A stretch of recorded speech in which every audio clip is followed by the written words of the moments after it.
இதுக்கு முன்னாடி போட்ட வீடியோலயே சொல்லியிருப்பேன். நாளைக்கு திதி குடுக்க போறோம் அப்படின்றதுக்காக, இன்னைக்கு ஒரு வேளை சோறு தான் சாப்பிடணும்னு சொல்லிட்டு. இந்த டைம்ல வந்து பார்த்தீங்கன்னா, கேரளாவுல மோஸ்ட் ஆஃப் ஆல் இந்த மரவள்ளிக்கிழங்கு புழுக்கு தான் செஞ்சு சாப்பிடுவாங்க. மரவள்ளிக்கிழங்கு ஃபர்ஸ்ட்டு தனியா வேக வச்சு எடுத்துப்பாங்க. அதுக்கப்புறம் காராமணியும் வந்து பார்த்தீங்கன்னா, தனியா வேக வச்சு எடுத்துப்பாங்க. கடைசியில வந்து பார்த்தீங்கன்னா, 2த்தையுமே ஒண்ணா போட்டு அதுக்கப்புறம் வேக வச்சு எடுத்துப்பாங்க. அது கூடவே மஞ்சத்தூள், உப்பு, பச்சை மிளகாய் சேர்த்துப்பாங்க. இது எல்லாமே வெந்து வந்ததுக்கப்புறம் நல்லா வந்து நசுக்கி விட்டு எடுத்துப்பாங்க. தாளிப்புன்னு எதுவுமே கிடையாது. கடைசியா வந்து கொஞ்சமா தேங்காய் எண்ணெய் ஊத்திப்பாங்க. தேங்காய் வந்து சேர்த்துப்பாங்க. அவ்வளோதான். இந்த மரவள்ளிக்கிழங்கு புழுக்கு கூட உப்புமா தான் வந்து செஞ்சு சாப்பிடுவாங்க. ரவை உப்புமா.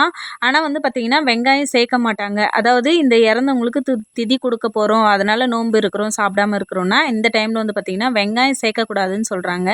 அதனால நார்மலாவே உப்புமாக்கு ஒரு தாளிப்பு குடுத்துட்டு, நான் வந்து கேரட் அதிகமா சேர்த்து உப்புமா செஞ்சுட்டேன். கடைசியா இறக்குற டைம்ல கொஞ்சமா தேங்காவும், தேங்காய் எண்ணெயும் ஊத்தி இறக்கிட்டேன். அவ்வளோதான், இதான் சாப்பிட்டோம். அவ்வளோதான். இந்த வீடியோ புடிச்சிருந்தா லைக் பண்ணுங்க, சப்ஸ்கிரைப் பண்ணுங்க. வீடியோ பார்த்ததுக்கு நன்றி.